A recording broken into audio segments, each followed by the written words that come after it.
Hey, good morning, everyone. Please rise for a moment of silence. Prayer and the pledge of allegiance. Oh God, thank you for the gift of this new day, and thank you for the blessings of this life. Today we pray for peace in Syria and in Palestine. We pray for those innocent victims and for their families, and we pray for a speedy end to this vicious war. Amen. Amen. I pledge allegiance to the flag of the United States of America, and to the republic which stands one nation under God, indivisible, with liberty and justice for all.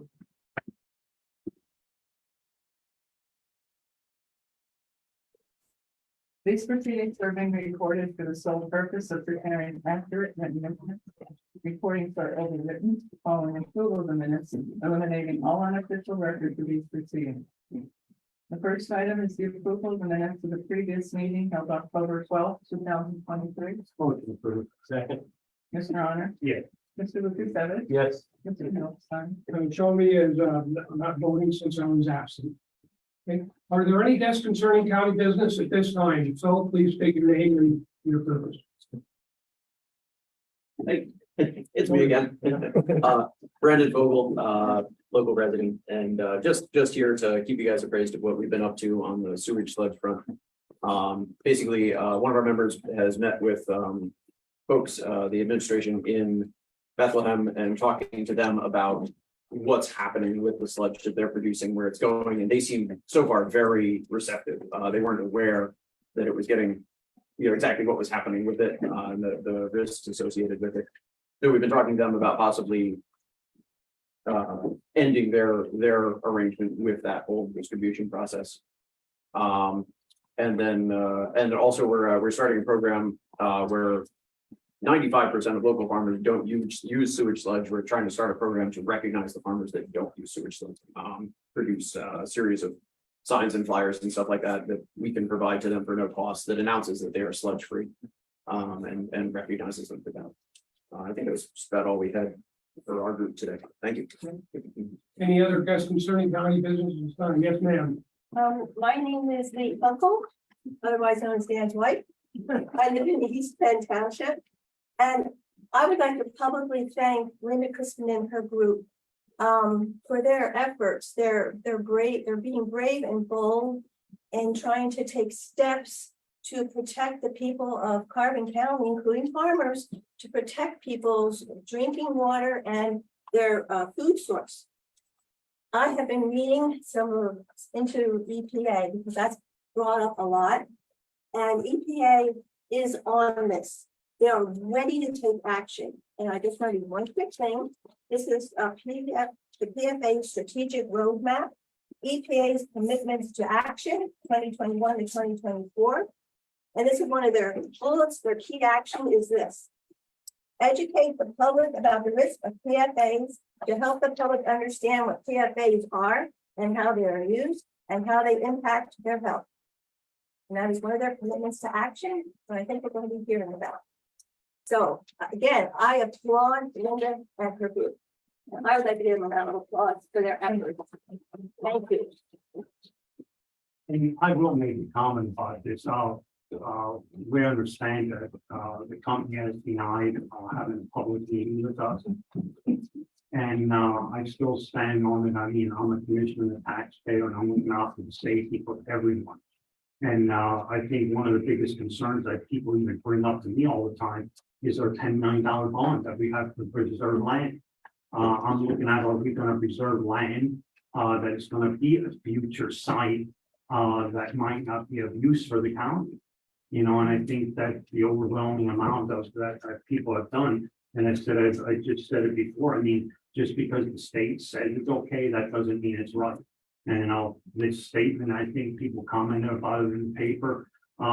We're not tiptoeing through the tulips, we're walking through human shortage. And I mean, I'll let it go at that. And I'm hoping that next week we will have the resolution on the board to be discussed. I can't say it's going to be approved, but I'm hoping that it's going to be on the next week discussion. So thank you.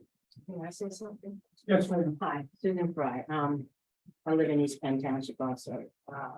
As in reference to the meeting that Synagro won't be attending.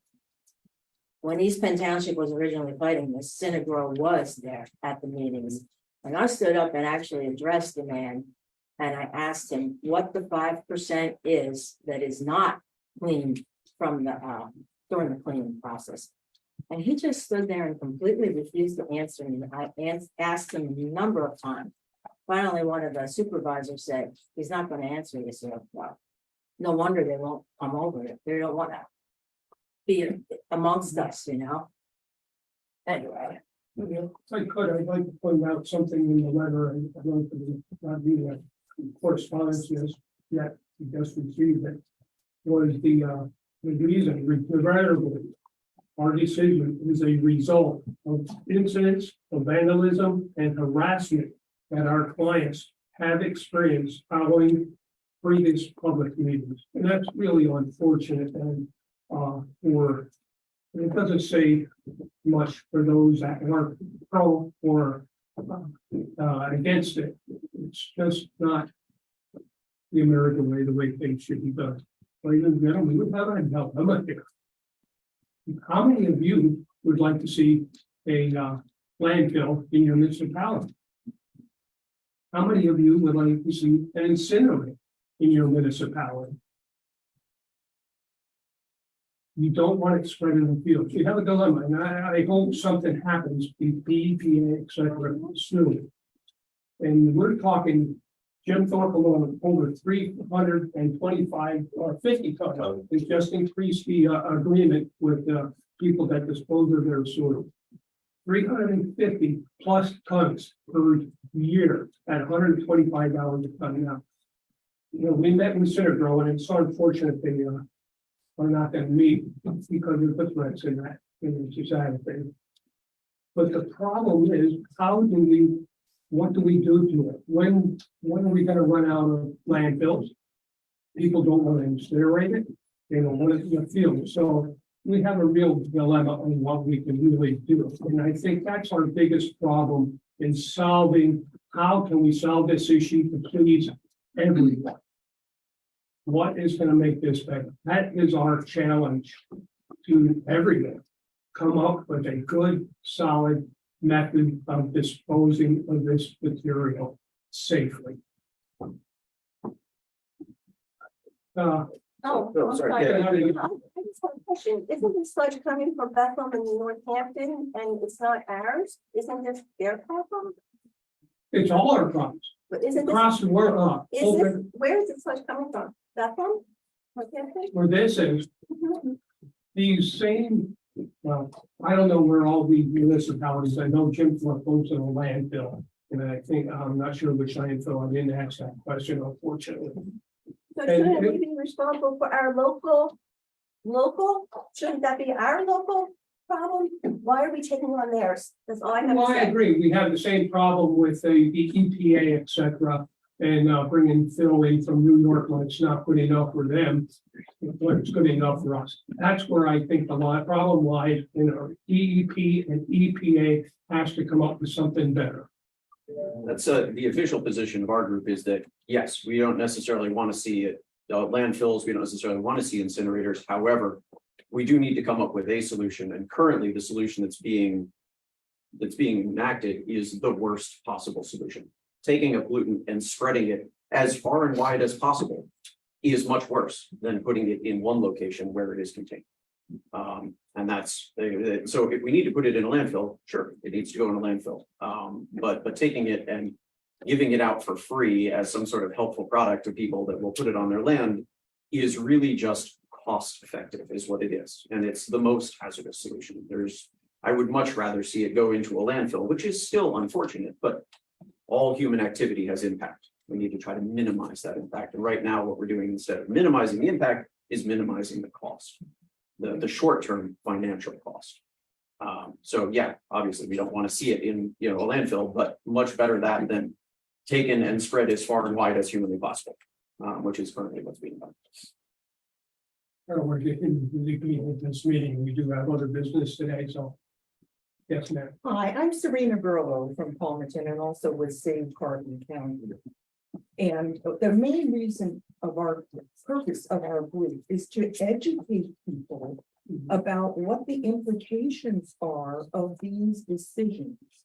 Because a lot of the decision makers, even when we went to the council meeting down in Bethlehem, those council people did not realize that their Bethlehem sewage sludge was being shipped up to Carbon County.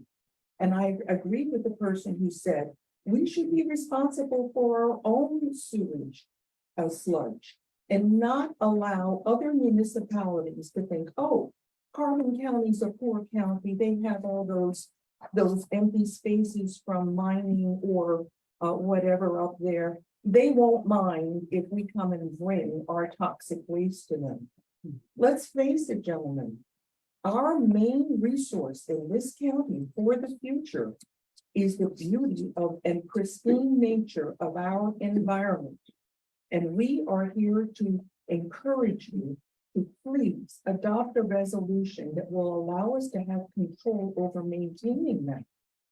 It is quite possible that in the future, as has happened in Maine, where they no longer can eat the wildlife that they hunt, they can no longer sell crops from certain fields because this sludge was put there, and they have problems with their groundwater being contaminated. We don't want that happening here in Carbon County. And while the legislation right now may say, oh, they can do that, they can spread this sludge.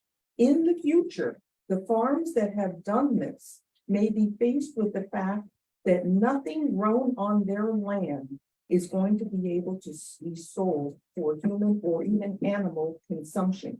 Just once it gets into the food chain, we're all going to be suffering the effects. So we're all here. You see, there are quite a few people from our group here today. We're all here to beg you to please adopt a resolution that will give us control over this, and not just for the sake of economic gain or because it's free, accept what is coming here. We may not be able to do anything about what has happened up to this point, but going forward, please give our people control over this. And I hope that none of you live next to a farm where there's a field and you have your beautiful home out in the country and you have to smell what happens when this is spread out over our fields. So we're here begging you to hear us on this. Thank you. Any other business? Yes, ma'am. I'm Midge Heiser from Mahoning Township, and there is a solution. It's anaerobic something or other, and either Brandon or Linda can tell you what it is. It does cost, but that's the solution to this problem. Are there any plans of building that type of facility? There are, it's been in use in the country since the 1930s. The infrastructure bill is currently offering money to farmers to construct anaerobic digesters, which reduces the sludge by 30 to 70%, depending on the organic content of the sludge.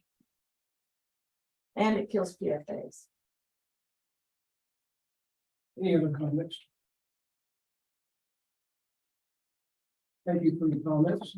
We all have a very large challenge ahead of us when we're developing that type of facility. No one solution is the best, I think. Right? Appears to be the best, but how do we get our state and federal government, the ones that really regulate things, to get off their butts and do something? You can't even elect anybody in there, to be a speaker of the house. It's pathetic. So I think we just need to work together, find a better solution. Whether this is the solution for now, I don't know. Okay. Okay, let's move on. And the next item It's the opening of bids for the sale of surplus county real estate. No bids were received in the controller's office. Thank you.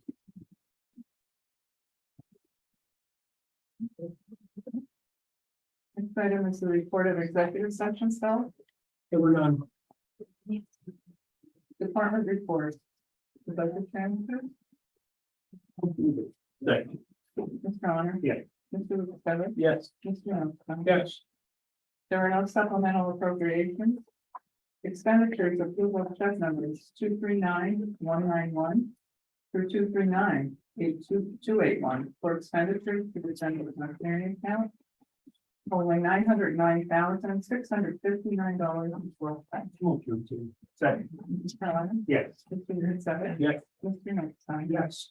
The treasurer's report, Move to accept. Second. Mr. Honor? Yes. Mr. Lukasevich? Yes. Mr. Nostine? Yes. Personnel report in county departments. Move to approve. Second. Mr. Honor? Yes. Mr. Lukasevich? Yes. Mr. Nostine? Yes.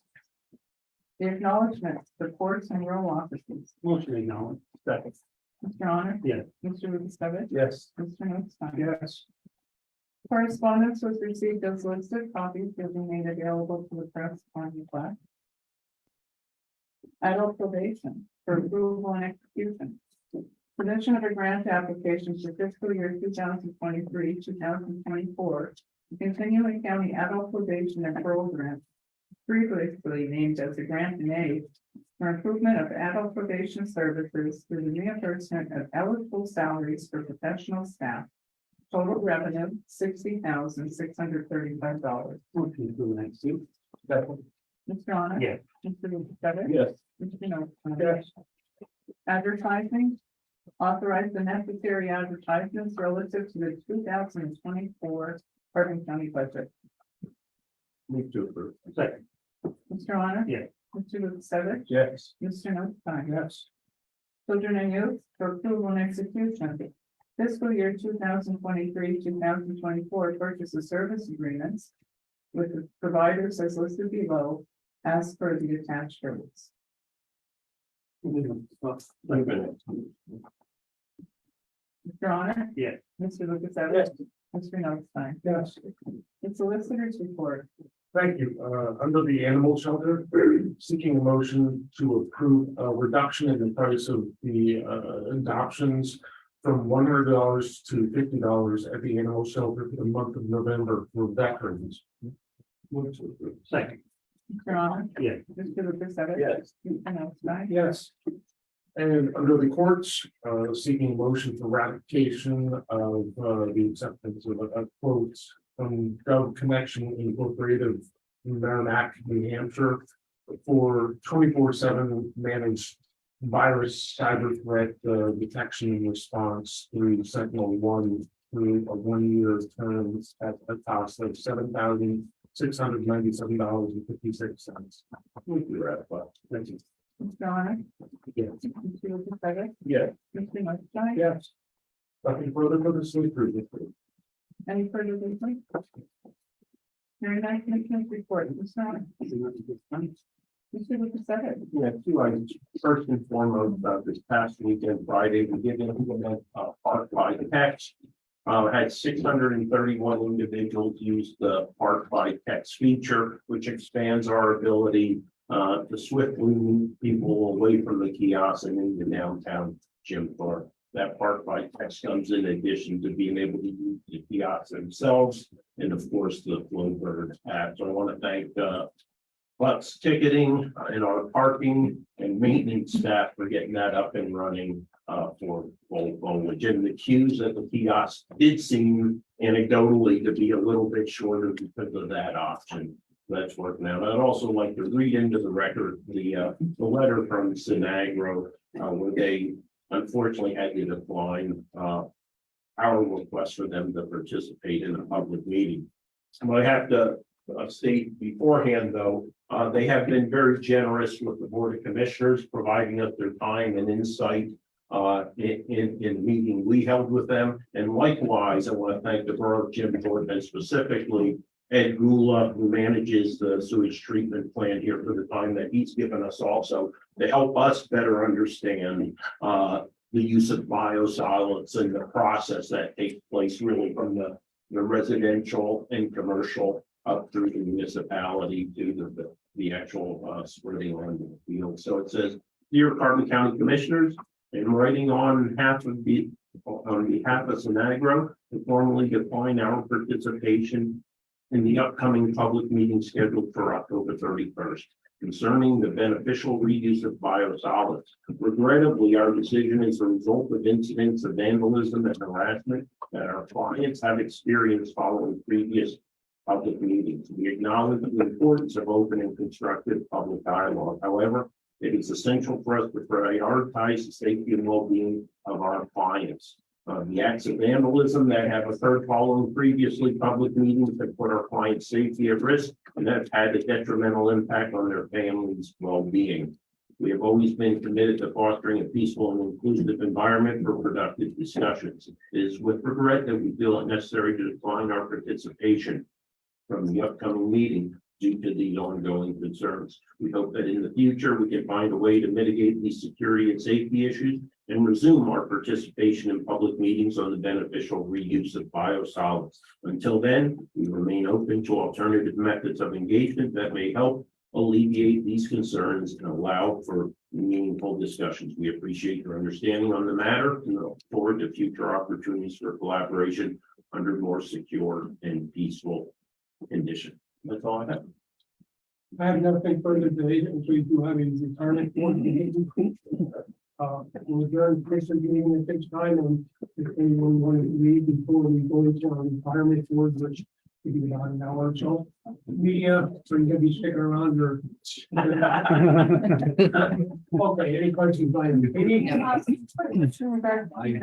letter, is that regarding a public meeting on October 31st? Yeah, we had invited them to have a public meeting, so in the absence of that, we would not have, Okay. right, it was all dependent upon their availability. Like this. Okay, and then,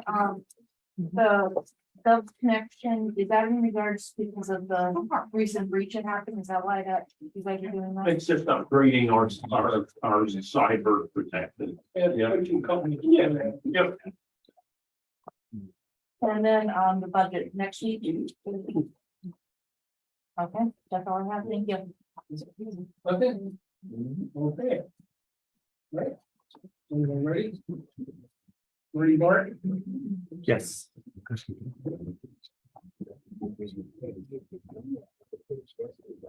Are you all going to stay at the like?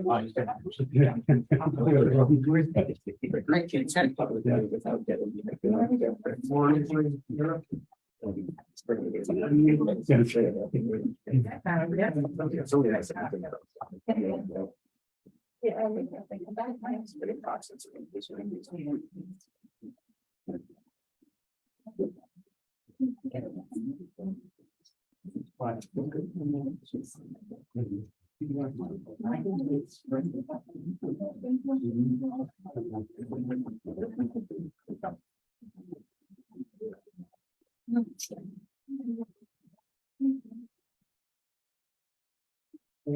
we're ready.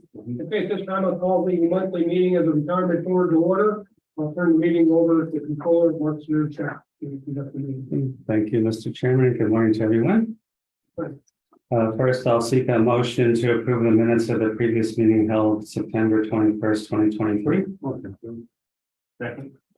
Mr. Zelinka? Yes. Mr. Zurchak, yes. Mr. Arner? Yeah. Mr. Lukasevich? Yes. Mr. Notstein? Yes. Thank you.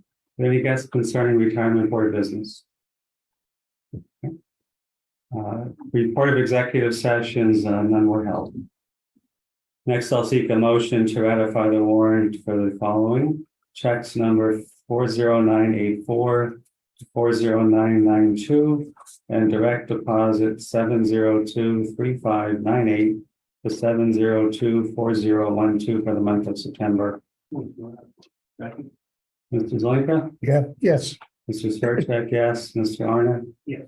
Mr. Lukasevich? Yes. Mr. Notstein? Yes. Thank you. Next will be the retirement activity report for the month of September. We had 4 retirement refunds. And the disbursements for the month of September were monthly benefits totaling $482,512.41. Refunds of $5,530.89 for a total disbursement of $488,043.30, leaving the portfolio value as of September 30th, 2023 of $81,872,966.99. And then the last update I have is as of last Friday, October 13th, 2023, their portfolio value was $824,469. So it'll change there, not much. Thank you. Any questions on that? All right, the next we're moving to correspondence. We actually do have a number of pieces of correspondence this month from our actuary, Corn Ferry. And the first one does need some action. It is a very modest fee increase on their professional actuarial services of about 1%, starting in January 1st of 2024. So I'll seek a motion to approve that. Move to approve. Second. Mr. Zelinka, Yes. Mr. Spurcheck, yes, Mr. Arner, Mr. Lukasevich, Yeah. Mr. Notstein. Yes. Thank you. The next piece was information that Sarah will also address in her presentation. In one of the last meetings, we were talking about looking at possibly reducing the investment return assumption from our current rate of 7.25% for the pension fund down to 7%. Even sometimes it's gone down to 6.75% based upon what's happening in the markets currently, and the forecast for longer term returns being lower than previous averages. So Corn Ferry did provide those scenarios that the board had asked for, and I did send those out to everyone. And I believe Sarah may talk a little bit about those when she speaks later. Any questions about that at this point? Thank you.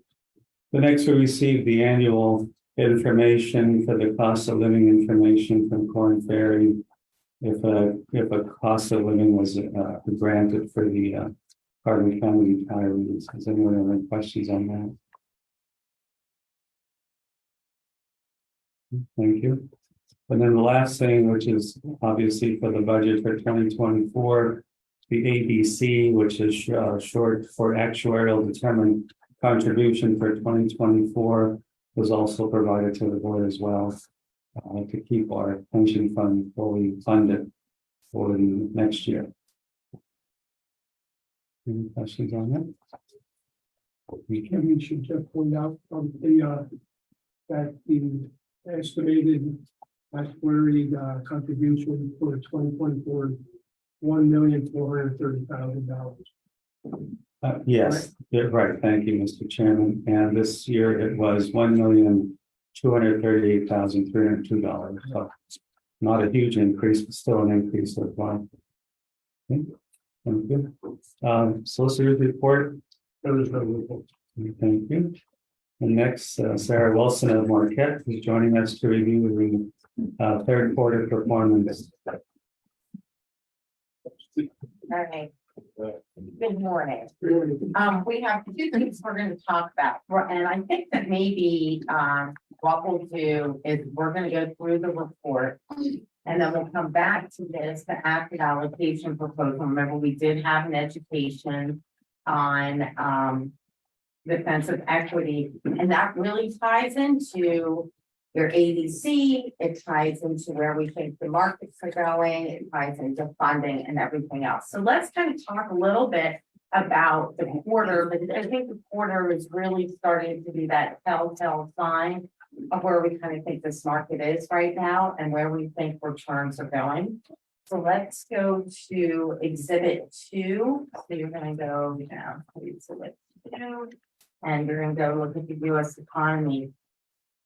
I think we saw two different things that happened in this quarter. We ended up being a negative quarter, but we had some actually good things. Now, one thing is that we actually saw US economic likely accelerate, this page 10 in growth, with economists expecting real GDP growth of 3.6. Consumer spending was a notable tailwind, while strong business investment exports also drove economic activity. So while we kind of saw it kind of towards the end, so when we were in the third quarter, July and August, we had some good news. We saw consumer spending kind of go up, and even though things are getting so expensive. And then we also looked at, and you look below, look at that chart, total construction spending. When we saw total construction spending through August, for example, construction of manufacturing facilities was nearly 150% higher in normal terms than 2 years ago. So what we have seen, and you're going to see this bump, and you're going to talk about that. Remember, you have diversified into infrastructure, you've diversified into commercial, private real estate, not retail, not residential real estate. So we've actually seen some consumer spending into these places, manufacturing. Remember, though, a couple of years ago, before we did the rate hikes, a lot of companies went and kept a lot of cash on their books. They also were able to borrow at a very lower rate. So now they're kind of putting that in. Now you go and you look at where interest rates are, and we're going to go forward. That's not going to be the same thing. And this goes into, I think this is interesting on page 11. We talked about this, and we talked about the COVID. We always go back to COVID. We talked about household savings. Remember, a couple of years ago, we were talking about household savings, and the consumer was actually saving everything, so they didn't have anywhere to go. Well, now we started to see that go, and it down. Look at how it's accelerated on consumer. So real household savings is pre-COVID level. So now we're starting to see the consumer doesn't have as much savings. We look at what's happened in home sales. Home sales in September are the lowest since they've been since the foreclosure crisis in 2010. So we try to see home sales up, and we also looked at the mortgage demand is the lowest since 1995, and I think that's a really interesting. We talked about that the last quarter. Is that we've now seen the 25 to 30-year-olds who are usually normally going and buying their own houses are now renting. It's a big rental property. That's why real estate, commercial real estate, has done so well. We also look at where rates are, and that the consumer, the younger consumer, does not have the 20% put down, the 10% for going to mom and dad. So we look at that and we see that. So now we've got spending that's going to happen. Well, that usually when there's no spending, inflation's starting to go down. So the Fed's a little bit happy about that. It's this horrible balancing there. So when we see that, we also look at small business hiring plans have weakened in recent months, which is consistent with a softening labor market and higher unemployment rates in the coming quarters. So now we've started to see that start hitting. And when we look at small companies, and this is going to go into talking about some of your performance, small corporations, the small caps have really struggled this year. Usually we like the small and mid cap companies, and they're usually doing better. In there, they have struggled, and they are really struggling. Let's turn the page. We're going to go to page 12. We're going to talk a little bit about the global economy. I think this is very interesting. Look at the share of mortgages that are variable. Remember when we've seen all these rates go up, we've talked about the fact that that hasn't really affected the American consumer because 60% are locked into lower rates. Refinancing credit lines are a whole different story, but look at the global economy. Look at Australia on share of mortgages that are variable. Variable rate mortgages by a much larger share of mortgages in many developed market economies, which leads a faster transition channel for higher interest rates to have an impact on consumer spending. So we are, remember, we're a global economy. We are going to start seeing that, and so as we were quietly raising our rates, not quietly, but we always think about, okay, how does this affect us at home? How does it affect us at the gas tank? You also have to remember everybody else is doing it as well, and that was going to have some economic there. And then look at shares of mortgages that are variable. Look how low the U.S. is, and I think that really says something about that. Further, the typical term length for mortgages outside the U.S. range from 2 to 10 years, generating a higher frequency of refinancing. So remember, 2008, we saw the refinancing, you sit down, you see mortgages and you see foreclosures, and that becomes a real problem on there. We look at page 13, we look at the asset classes. Global equities were treated in the third quarter and were raising interest rates, surging oil prices. US equities slightly outperformed the international developed counterparts, but slightly lagged emerging managers. US dollar strength played a key role during the third quarter. And look at the US, so the US equities were down 3.3. Trailing 12 months is 20.5%. That number is such a shocking number, because remember last year we were down double digits. So, but when you looked at that, there were just a couple of months within there. And this goes back to when we talked about what's really driving markets, and we talked about the top 7 stocks driving markets up and driving markets down. And you can really see that international activities were down 4%. US bonds were negative, and again, you can talk a little bit more about fixed income, and that's how that's been going to your asset allocation. Bank loans were up, high yield bonds were up. And then we look at commodities, and then global infrastructure was down 8%, US reach about 3.4. So we really started to see starting to go back into the red. Again, let's turn to page 14, and then we go look at the sector returns. So look, consumer discretionary down 4.5, consumer staples down 5.6. Look at energy up 12.9 for the trailing 12 months entry, it was up 29%. And then we go down and want you to go look at information technology.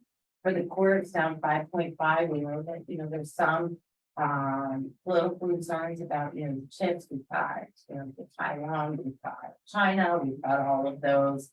And that we also looked at, but it was up 37.3% for the trailing 12 months.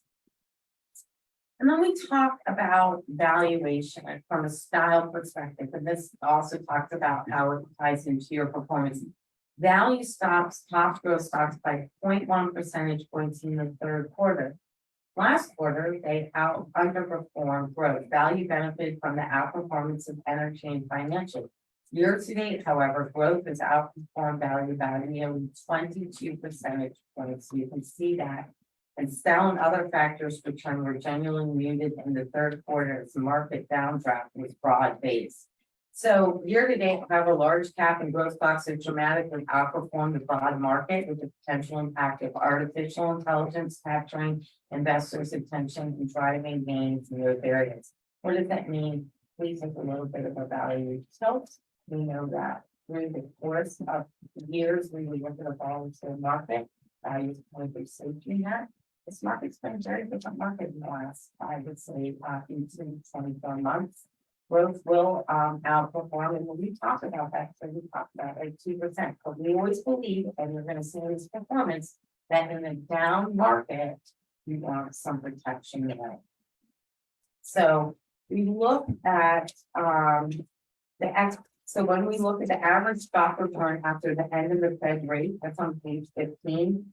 Look at how we've seen that Fed rate. We look at the days since end of Fed hiking cycle. So we talk about the market, we talk about what's happened. The US market has largely followed the historical scope, and the S&P 500 is up at least 10% through June since 1950.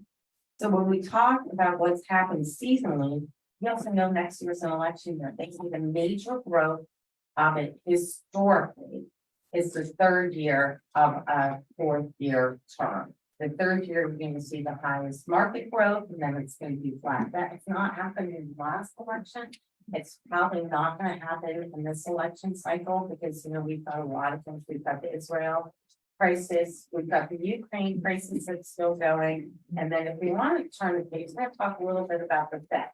So what's going on with the Fed? As we know, Powell speaks today, so the market's going to kind of sit there and see what he said. We know in September, the market, they held off, opted out, not to hike. And then we know November 1st is what's going to happen if they do some interest rates. So the 10-year is at the cusp of hitting 5%, the 10-year treasury, the highest since 2007. We look at what's going on with the Fed. So the Fed raised rates 11 times to 5.25. When we talk about the Fed, they had 3 objectives. Raise rates to curb that inflation, consumer spending, they got that. Then what they wanted to do is they want to see inflation go down to 2%. Still not there yet, so we're gonna wonder what they're gonna do. We think they're probably gonna hold off this year, but there's probably gonna be, depending on data, 1 to 2 more hikes. We don't know when that's going to be, and then the market could turn around and saying that then they'll start lowering. I'm gonna say raise it too high. And the other thing that the market feels is when you look at the Fed is always kind of going backwards on data. So they're making their decision instead of going forward on data. So when they say, we want to do 2%, well, I can tell you probably everybody here has felt the cost of groceries going up, have felt the cost of gas going up, have looked at what's happened. We've seen, especially in, cars have gone up. So, when you go to the consumer and you're saying, look, inflation still needs to go down, and you talk to the consumer's going to say, well, I'm feeling it. The major thing that's also happening is now we know student loans are coming back. The consumer has to pay for student loans, and it's now legal for credit cards to charge 29% on credit cards. Credit cards are up to the highest debt ever. This year came out this data. So we have now become, we looked at that graph that we're not saving anymore. Not only are we not saving anymore, we're also just spending, and we're also now not buying up new homes. We're actually, what we're doing is we're renting. So it's a very different dynamic going into fourth quarter and the next year. I just I don't always mean to be down, but it's hard. I had said this market's gonna be hard, and that kind of ties into your ADC. So let's turn to the exhibit 3 and look at where your portfolio is. And I think that kind of gives you a foundation. We'll look at where we are, that's page 22. So the market value was 81.9% for the third quarter. The portfolio was down 2%, 2.6%, outperforming the relative benchmark of negative 2.9. Did exactly what we wanted to do. Year to date, the fund returned 5.3 with a net investment gain of 4.3. So if we stop here and we don't look at what's going to happen in the next 2 months, we've seen a lot of volatility in this market.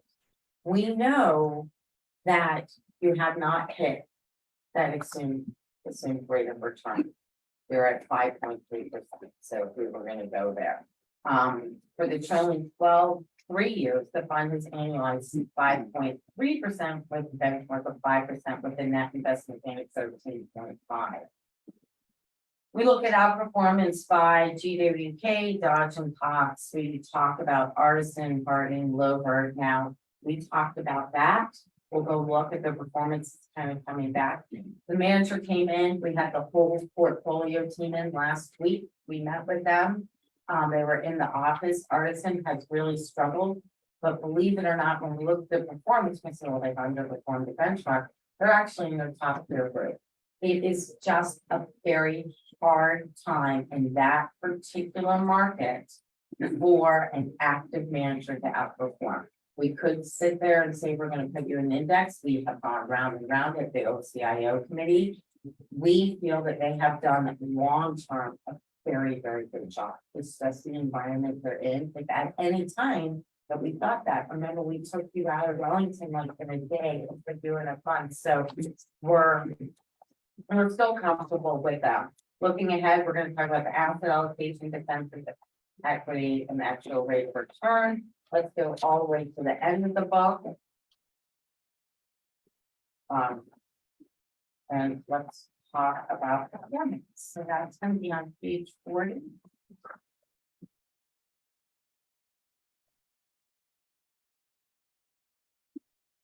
Right. So we looked at total month, total equity composite, week 40. We looked at it, we've done negative 3.2 versus 3.3. And year to date, you've done 8.7. We talked about GWK, so that's under your US equity composite. And you can see that it was down 3.8 versus 4.8. It's come back and year to date at 2.4. So we're still seeing a lot of single digit returns in active managers. We look at your global composite was down 2.6 versus 3.4. Dodge and Cox, yet again, we put them in May 2020. That was one of the OCIO when you decided to do that. Down up 0.6 versus down 1.8, year to date 11.6 versus 2.4, 1 year 26.4 versus 17. It's annualized 17%. And I want you to say, look at that. Chart, and we did. There are times when I'm going and looking at this, you just haven't had it that long, or Dodge and Cox is absolutely the other way. But when we look at these portfolios, we look at them 5, 7, 10 years out.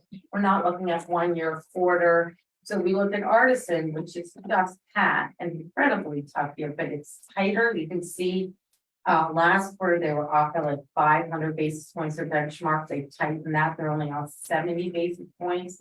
Year to date, they still done 9%, underperformed the benchmark. Trailing 12 months is down 15. And then since inception, they're down 12 versus the benchmark of 7. We're not concerned as much with that. It's a flag. But when we go in and we look at what they're, and we go in and we look, remember, as I say, the Secret 7 are leading this market. Right now, it's a very, very hard global large stock growth market.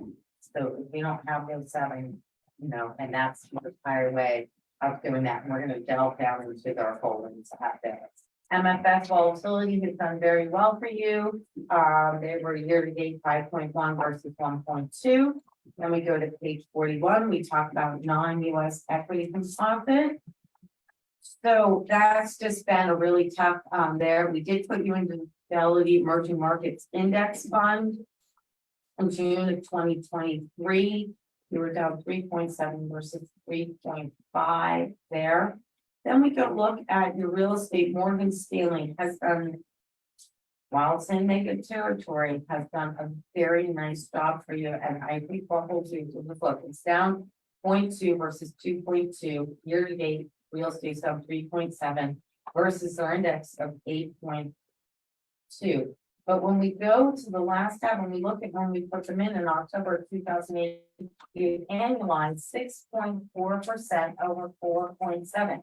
Remember, we funded real estate from fixed income and equities. So that was a nice diversification this board did. It's a little bit.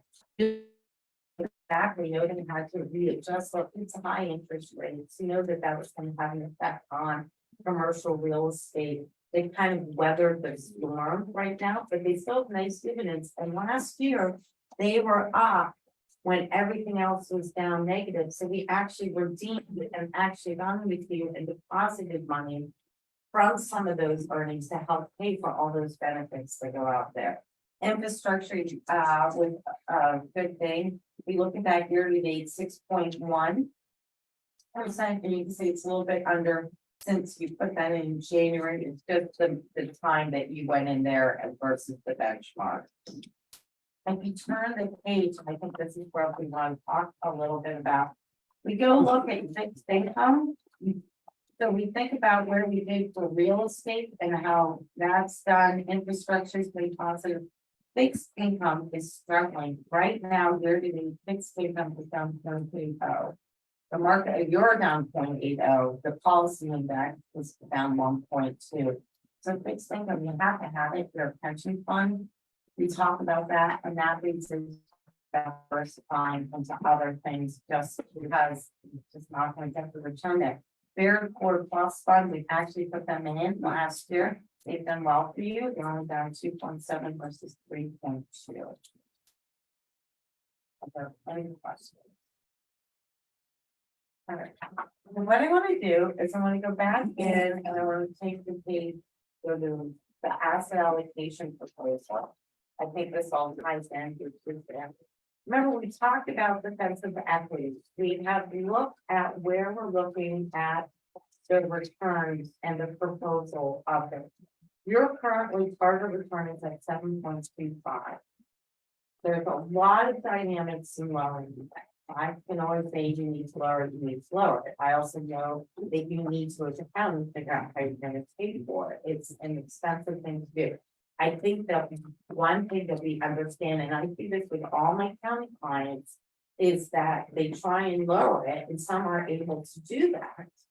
And then they get this great the ADC goes up and they're not reading their ADC, it's why we look at all the dynamics in here. This pension fund's gonna be here a long time after all of us are here. Meaning we need to make decisions that aren't a year decision, aren't a 3-year decision, but it's looking at a 10, 15, 20-year. How do you keep this funded down the road?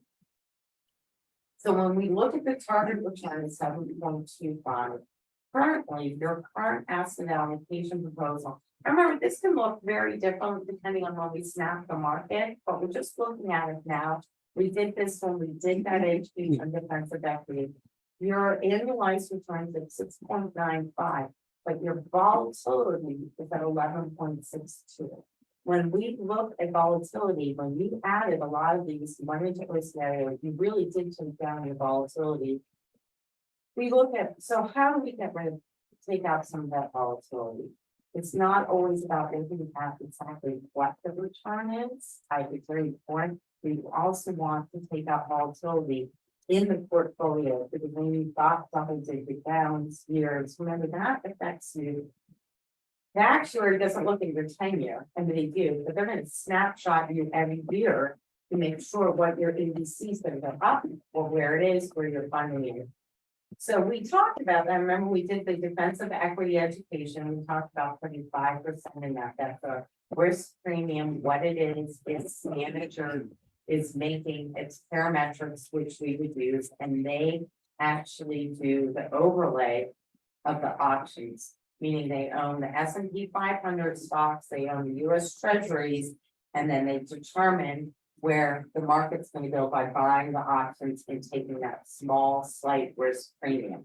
You're not having a hedge fund, it's traded account, it is not, you're not owning the hedge funds, it's just the manager that does that activity. And by doing that, portfolio A takes you down about 3%, 6.92.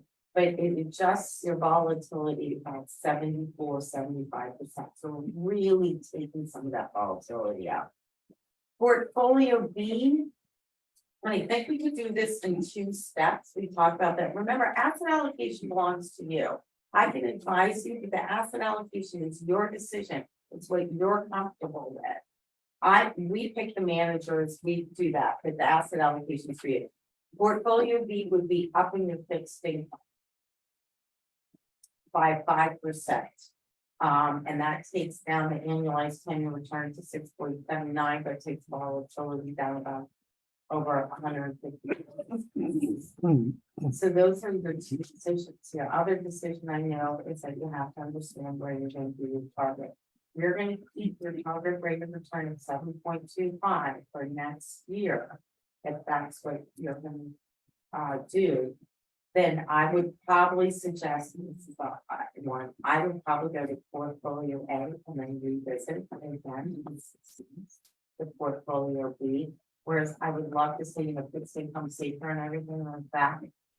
But I think if you're going to keep it at 7.25, then you need something to try and kind of drive that out. So that's the 2 things that you need to decide. And I think we did talk about that before, take a little stack and then you do the rest of it, like in 6 months or whatever you seem to be doing. I think Right. that might be the best way to do it. Yeah, because I think if you look at portfolio A versus what we have, the county has now, it's not a tremendous difference in the estimated annualized return, number one. But it does reduce volatility, and then you get the defensive equity exposure of 5%.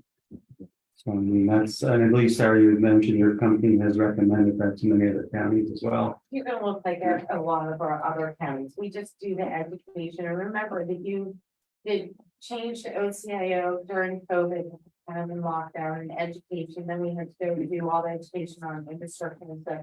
Defensive equity at that point, we kind of stepped back a little bit, so because of where it was, it's done very, very well. It's long term, 5%, 6%.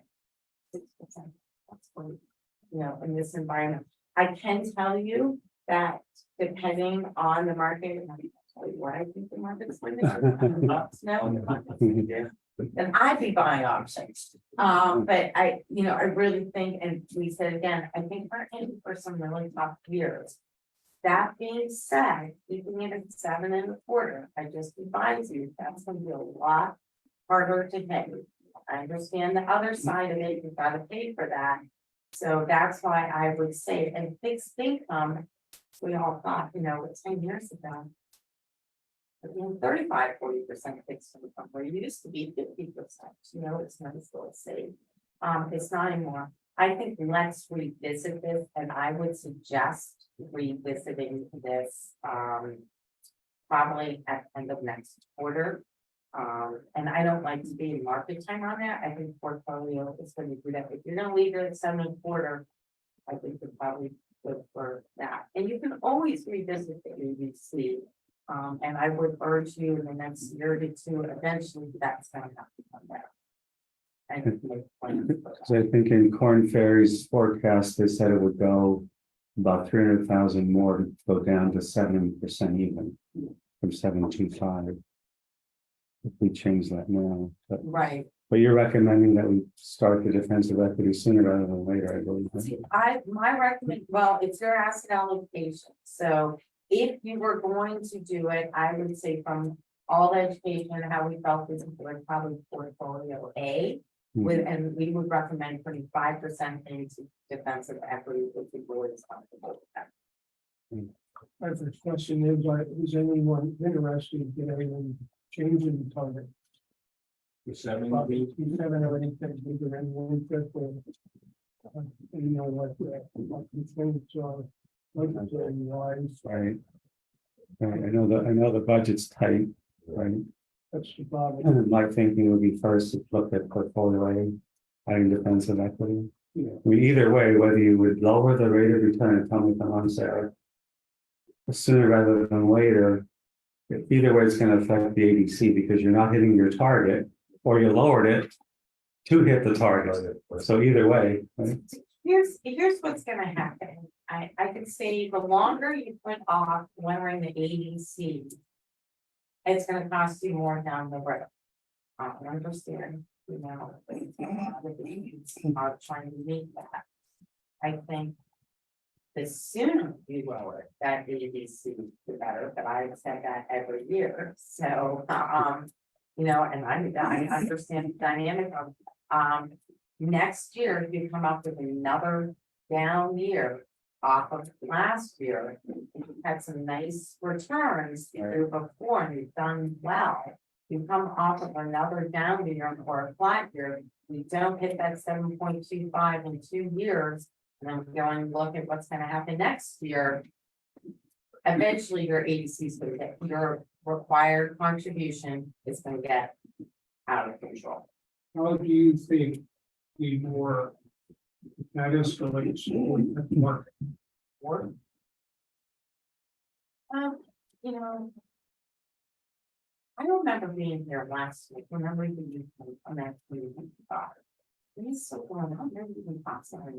In some ways, we look at it and that's just, I was saying, if you look at how that affected the market, we look at, oil's not gonna really affect that. It depends on who steps in, it depends on if we go to war. It's also gonna depend on a lot of policy, where they think who's gonna get in as president. I think about a lot of variables. I think the one variable that we have yet to see, and this is what I've been saying, is I think about the American consumer, this is finally gonna catch up to them. And then you're gonna see higher gasoline prices, you're gonna see these interest rates. And then all of a sudden, the Fed's gonna probably turn around and start lowering rates again. We don't know. Eventually, they're gonna do that. There's gonna be a point in time where it is gonna affect it. war in Israel is an uncertainty with this home Palestine. I was thinking when that happened last week, when we talked about around, what we thought the market would, start going down, the market actually hasn't reacted as volatility as I suspect, there. I think we're gonna look at what's really gonna start affecting you is when we look at seeing what we're doing is not. And what those look like, what unemployment looks like, what inflation is going to look like, and then what happens with all these refinances, the student loans are now back. So I think that's got more of a domestic effect. But you're gonna see the number of global economy, unless something horrific happens in the Middle East. I think we're gonna see volatile days with volatile news. It's hard, it's really hard, it's so hard, I mean, I tell you, I thought the Ukraine war was gonna really do a lot. To the market, Well, oil fluctuates no matter if there's a war or not. yeah, It's like one of them things. and you're not actually, do you remember when oil went to like $3? And we were all just, it's over $4. We're almost kind of used to it. When the lower dollar. Wage growth is gonna be an interesting. Once we start seeing the labor market softening, we look at wage growth and we see that trying to keep up with the inflation. I think that's gonna have some effect. That's also gonna affect our contribution as well for the county level things that we work, so. Year to date, just so you know, year to date, you've taken out $5.6 million. You've put in two. So year to date from 9/30, your net cash flow is 3.6. And you did have a gain of 4.3 net investment. So we kind of kept up with it year to date as much as possible. Even with the quarter being down 2.6, so you've got a lot going on. What maybe I would propose is taking baby steps and dropping it to 7.2%, high for that. I don't know if you can. Can you do that? I don't know how much of an effect that would have, 5 basis points.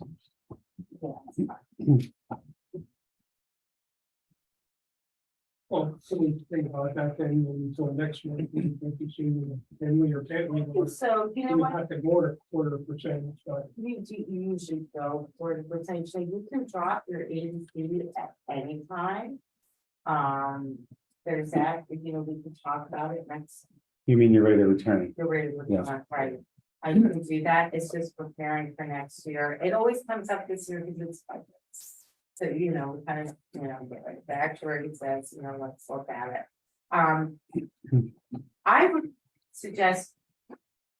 Probably that's a conversation outside of here too, looking at what you can and cannot afford. I would suggest probably doing the asset allocation proposal today. Talk about the ADC, look at where it is on there, and then, looking at Marion, I can probably talk to you, discuss it, if we want to do it in that way.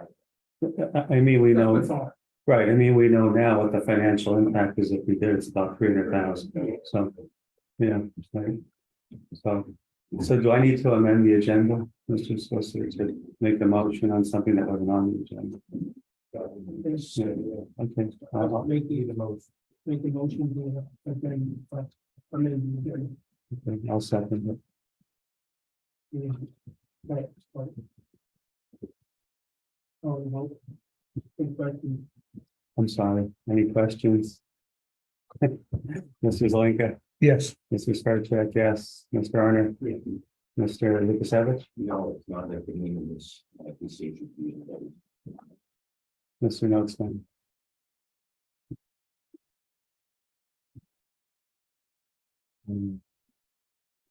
Explain that. I'm amending the agenda to opt the targeted. No, I meant, Oh, yeah, the impact returns.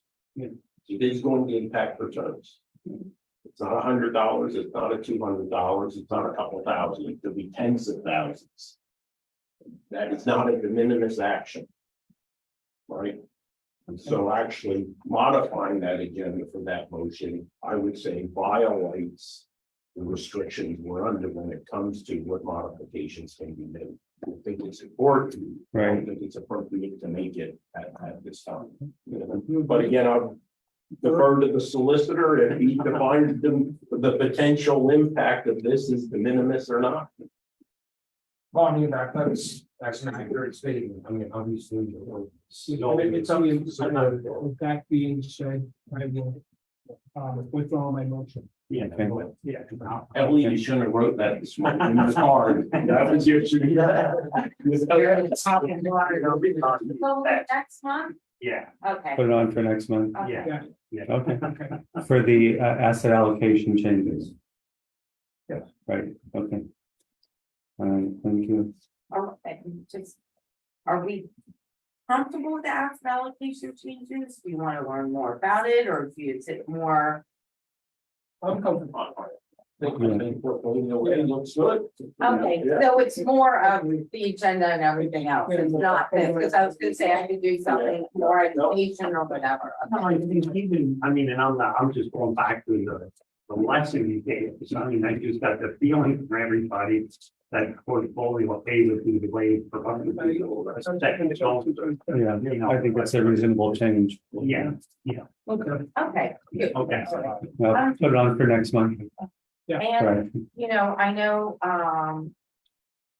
that ABC is a very difficult challenge, and so, you know, and we're trying our best, and that's why I think you've done a great job. And so I think it's, as a board, you've done a lot of things on that stuff. We've done that with CIO, we've really done a lot of work, so, it's a struggle, but you've really put this portfolio in a much better position than it was 4 years ago, so. That, and I always think to me, there of like gloom and doom, but I think it's better for you to say, you know, the market's gonna be great this year, and, you know, we're hoping, and remember, at the beginning of this year, I said if we end up flat, we'd be happy with that, so we're a low return, so I think that's what we're heading for. thank you, Sarah. Any questions for Sarah at this point? All right, then we'll move next to any new business for the retirement board. Any old business? Anything under further business? That's it, Mr. Chairman. There you go, further business, meeting adjourned. Thank you. Question by the media.